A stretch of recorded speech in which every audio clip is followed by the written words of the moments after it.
And now here they are, the most keyboard-abusing group of unfair reviewers to ever turn on their PCs in the Wacky Reviews, competing for the title of World's Angriest Game Reviewer. The gamers are approaching this game store. First is clearly a toy van driven by EVGN. Next, IGN and GameSpot in their corporate wagon.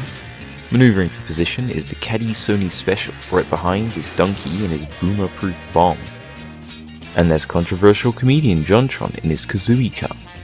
Oh, and here's a Nintendo-obsessed Arlen, the fuzzy freak with the blue physique. Next we have the Queen's limo with the Brett brother, Larry Bundy Jr. Lurching along is a Spoilermobile with I don't know how to pronounce his name. And right on their tail is Pro Jared. And there's the normal boot with Peanut Butter Game. Sneaking along last is that clone machine with those double-dealing do-bounders Game Dude and his sidekick, the Irate Gamer.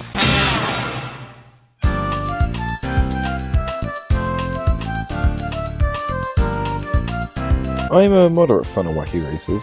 I watched every episode when I was younger and found this to be really funny.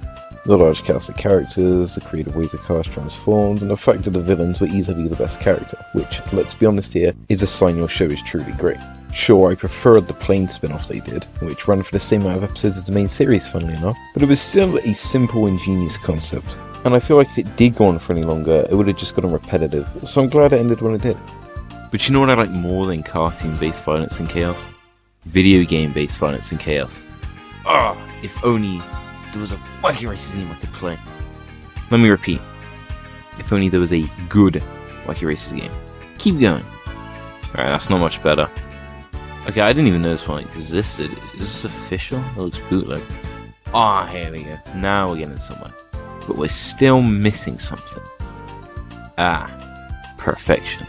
Yes, unsurprisingly, Wacky Races have had multiple games based on it. These are interesting, none are particularly bad. Oh, wait, never mind. But this one in particular seems to be the favourite. It was released on Dreamcast and later on PS2, although only in Europe.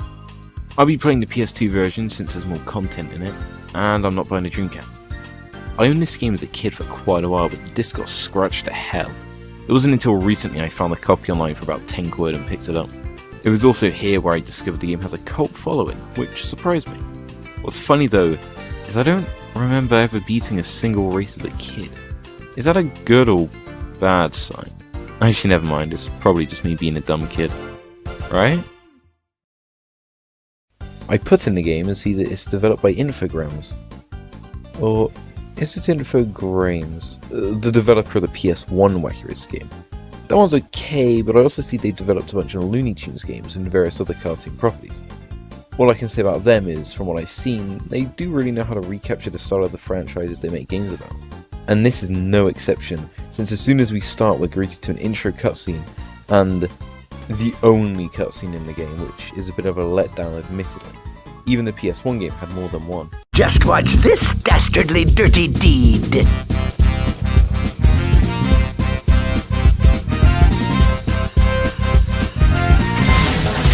That's not a trick, you just took part in the race and drove past everyone.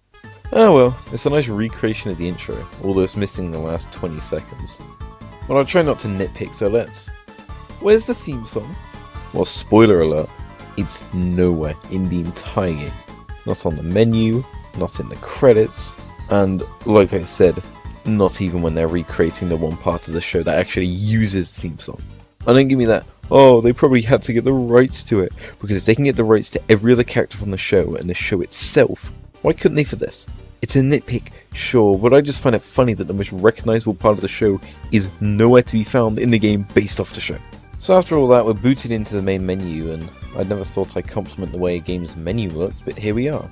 The menus in the game are really nice to look at, with all the bouncing sound effects and watching the letters jump about like they just drank half a litre of Coke.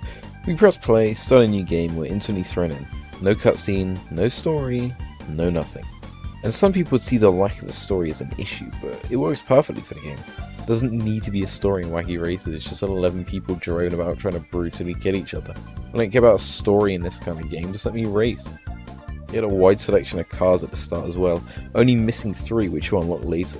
This may be one of my favourite rosters in a racing game ever, for one specific reason I'll get into shortly.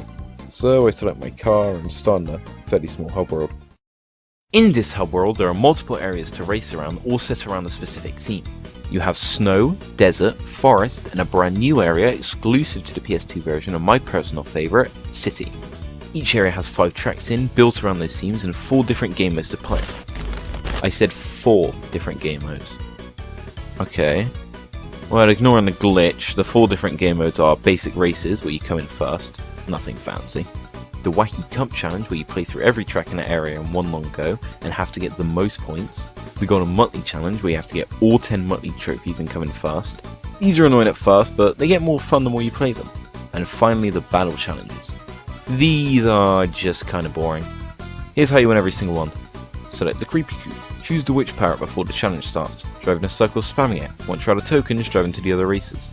Speaking of tokens and power-ups, however, unlike the average kart racer, power-ups are not collected through boxes laid around on the track. Instead, there are these tokens on the floor which you have to drive into and collect. Collect a specific amount, and you can use one of the power-ups. Each racer only has 3 at the start of the game, but as you play you unlock more. Despite this, you can only select 3 to use at the beginning of races, so you have to decide whether you want to play more defensively or offensively. This provides some strategy, as some characters, such as Patent Pending, have little to no weapons. Some other characters, you get a choice of the same type of weapon, but with some slight differences. The Arkansas Chugabug has both a regular spread shot homing attack that briefly stuns multiple other racers, or a single homing attack that stuns one racer for a longer amount of time. You're encouraged to use these power-ups in different ways and see which ones you prefer over others, which is one of the reasons I like the roster so much. Regardless of the stats, you can pick up any of the races and have an equally fun time, although some are better in certain situations than others. For example, Penelope Pitstop has a terrible vehicle as it's the only one in the game that slows down if you fall, despite its initially fast starting speed. However, she's the only character that has this homing attack that inverts the steering of any racer in front of you, making her one of the most annoying to race against. The power-up system is extremely fun. You may have noticed how fast these cars are and how close the racers can get, and I'm glad to say the power-ups don't ruin this flow at all. Mostly. All the homing attacks stop your car for about 1 second, then you have to accelerate back up to speed again. It keeps everything fast-paced and sometimes really tense. What I have a problem with though is specific characters that ruin the fun for everyone else, like that one guy at the beach that kicks your sandcastle down. The Red Max has probably the cheapest homing attack in the game, so enjoy constant spam. Like I previously said, the Arkansas Chugabug freezes you for a long amount of time, but the Bulletproof Bomb does it just as much. The Creepy Coupe has a shrink rate which slows you down to a crawl, and it's probably the longest lasting weapon in the game. The Mean Machine also has this, and they spam glue traps which get you stuck on for about 3 seconds. It's like you have this table of good game designers discussing how the power-ups won't ruin the fast-paced feeling of the game, and this one joke just keeps going, What about this power-up that freezes them in place while every single racer passes them so there's no way to recover? I hate it. Shields are universally the most important power-up in the game, and the narrator tells you if someone has locked onto you, which is a really clever way of implementing him into the game. But sometimes he'll tell you way too late, so by the time he's warned you, you've already become the victim of a hit-killer homicide. Ignoring the power-ups, the main races themselves are really fun.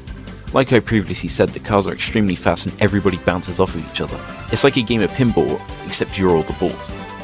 Every vehicle has their own strengths and weaknesses, and even when they're worse with one stat, there's always a way to bypass it. If they have terrible turning, there's a nice button combination you can press to activate a sharper turn.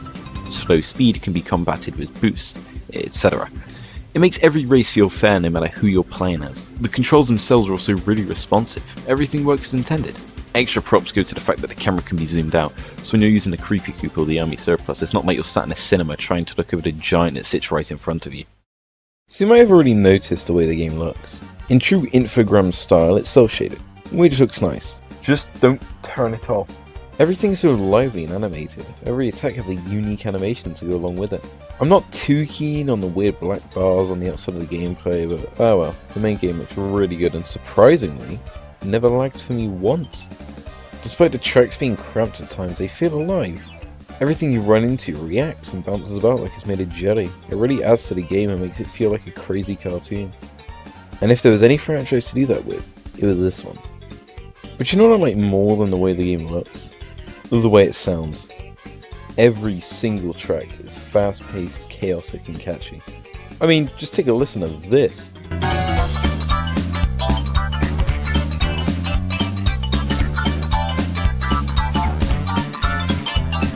It's good stuff. I feel bad for the Dreamcast owners since they miss out on not only this track but also the Hub World theme, which are both exclusive to this version. I've heard complaints that all the tracks sound similar, but I can tell them apart just from the first few notes, and that's only from one full playthrough. Now, we've got a game to finish. So you may be wondering, if there's no story, what do you have to work towards? Well, you have two main collectibles. There are stars, which are achieved through winning every race in first. When you get enough stars, you can race one of the three bosses, Planet Pending, the Red Max, and Jack Nicholson. As soon as possible. Nah, I'm just kidding, it's Dastardly. Each boss has two races. Wait, no, I swear Dastardly only has two. There's not enough stars for three. Anyway, the first race per boss is unlocked by getting a certain amount of stars. This unlocks a new power-up for the car you race it with, meaning yes, you have to race every boss 10 times with the other characters to get every power-up. Thankfully, thanks to how short the race is, it's not as much of a chore as you think. It also lets me try out characters I didn't really use before, like the Bowlmobile. Then I continue to not really use them anymore anyway. Then you have to get the clocks in order to race them a second time on a mirrored version of their track and unlock their vehicle, and you only have to do these once per boss, thankfully.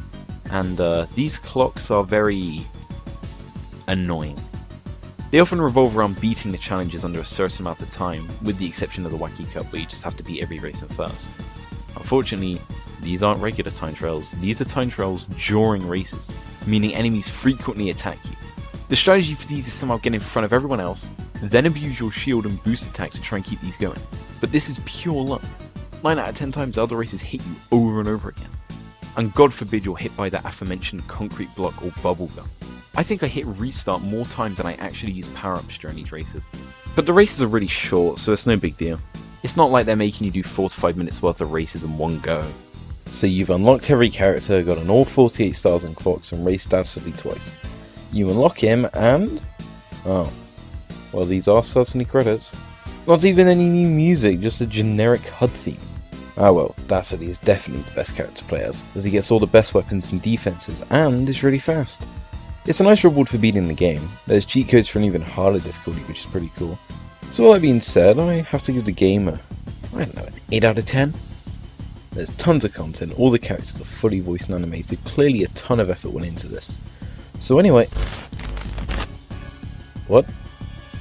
Hang on. What? Alright, what's going on? I feel like there's someone I'm forgetting about. Oh. Oh no. Well, I haven't been entirely truthful. There is a third race for Dastardly, and there's not 48 stars and clocks, there's 53. Once you beat Dastardly for the second time, you unlock some new things. A Wacky Cup for the battle arenas featuring an exclusive battle track for it, and a new challenge for each area known in my nightmares as the dreaded Team 00 Challenge. These are elimination challenges where you race through the first lap of the first 4 tracks in that area, and after each track, the last 1 or 2 people in last place gets eliminated. Then you race the full 3 laps in the final track in that area against the last one standing. There's just one thing. It's always Dastardly. He is very fast, so he will always come in first or second depending on whether you can beat him. In a rare occurrence he'll come in last, however he's immune to elimination, so you'll be racing him regardless. I don't mind these at first, they're hard, but it makes sense, it is the end of the game. But you know those clocks I mentioned earlier? Yeah, well, they're also in these, and they ruin this game. The Snow Forest and City ones were fine, I got those easily, but the Desert one was impossible. I replayed it 1,000 times over, and every time I was off by about 6 to 7 seconds. I tried different cars, different tactics, different routes on the tracks, and every time I would always get the exact same time. The problem for this is the way Dastardly uses his power-ups. He's already really fast, so it's difficult to get ahead of him even with boosts, but he seems to have unlimited tokens, so he always has a way to attack you or defend himself. You know those glue traps I mentioned earlier? Well, knock them up to 11. Every corner you turn, there's another one there. It gets ridiculous with how many he spams. The entire track is littered with these things, and if you hit one, just one, you gotta hit that restart button because you are never recovering for that clock. But okay, we need to catch up with him. How about using an attack? Well, tough luck, because Dastardly's AI seems to know exactly when to use a shield, which reflects the attack back at you, hurting yourself. The only time you can use attacks without the shield getting in the way is if he's using that helicopter move, which I swear is the only hovering move in the game where the AI doesn't slow down when they use it, so he can just bypass you easily and go over water at the same time. Okay, so let's pretend you've actually managed to pass him. You're using boosts when this thing appears. This can mean one of two things. It's either going to suck away your tokens, so you can no longer boost or shield yourself, or it's the goddamn Shrink Ray, the worst weapon in the game. It gets rid of your tokens, slows you down by a ton, and it lasts about 5 seconds. So in conclusion, there's no way to get past him, and if you do, there's no way to hold your lead because using your shield means you can't boost, and that means he can drive straight past you and spam more glue traps, and I wouldn't even be so angry if it wasn't for the fact it's on probably the most annoying track in the game to drive through. The shortcut is full of water, which means you have to use the hover ability, but it never lasts long enough unless you use Pan and Pendant. And then it lasts about 7 seconds too long, so you can't use your shield when you get past the lake, so you get hit by the Shrink Ray and get slowed down again! And every time you fail on this last race, you have to replay 3 to 4 minutes of previous races all over again. Okay, well, that's just 100% stuff. Let's just go and race him for the third. Oh wait, no! In order to race him, you need all 53 stars and all 53 clocks, so the game forces you to 100% it. I wouldn't have an issue with this, I always 100% games, but if you're going to force me to 100% your game, make sure it's actually possible to do. This is normal difficulty, I can't even begin to imagine what this is like on hard. So, I had to cheat. Dastardly would be proud. No, Muttley, we can't win fairly. We are villains, ergo we have to cheat. So I did it. I raced against him, won, admired the lack of a proper ending, and tried out his car. And yeah, it is the best car in the game. But considering the game is over, all it's useful for is the arcade mode, so in the end, unless you care about replaying these challenges with no proper rewards, all of this was for nothing. I mean, what a dumb way to ruin what was a perfectly good game. So that's it. The Wacky Races game on PS2. Visually great, the gameplay is great, but man, that final hour of the game is rough. Or in my case, the final 8 hours. So because I have no idea how to end this video, I'm just going to do a quick ranking of every single car. Number 11, the Bouldermobile. I never really used it, but apparently it's so bad it's nearly impossible to beat the final Dastardly boss race with them. Easy last place. Number 10, the Compact Pussycat. Great weapons, great stats, but that glide really ruins everything. Number 9, the Crimson Haybaler. Another gimmick car. He's always flying, so instead of a hover power-up, there's a driving power-up. While flying, he's incredibly slow and has terrible handling. When driving, he's fast and has good turn, but that requires tokens. There's some strategy involved with him, I guess, and he's great for cheesing Dastardly since he flies over glue traps, but not that great overall. Number 8, the Army Surplus Special. Really fast, good acceleration, but top heavy and frequently topples over. Number 7, the Buzzwagon. The Bouldermobile, but better. I also really like the design of this car for some reason. Number 6, the Turbo Terrific. Good acceleration, but you unlock the boost way too late in the game for it. Number 5, the Bulletproof Bomb. Some really good weapons, fast, just a good car. Number 4, the Converter Car. No proper attacks, but still a really fun and fast car to drive. Turning sucks though. Number 3, the Mean Machine. The best car in the game, but as it's the last thing you unlock, it's basically pointless and I have no motivation to ever drive it, because I have no motivation to play arcade mode, and yes, I'm still mad about the Team 00 challenges. Number 2, the Creepy Coupe. The Army Surplus, but better. Number 1, the Arkasaur Chugabug. I won the most races with this thing, it's not the best car, but it's my personal favourite. I also like the design of it in the animations. So that's the review, bring on the cannons!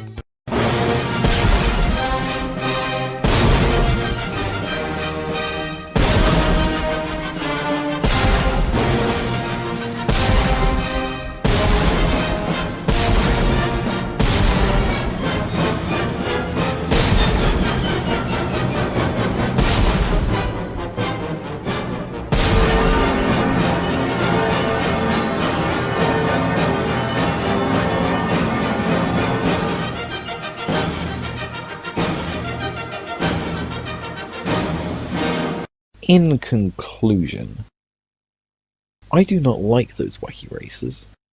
They are a menace to society.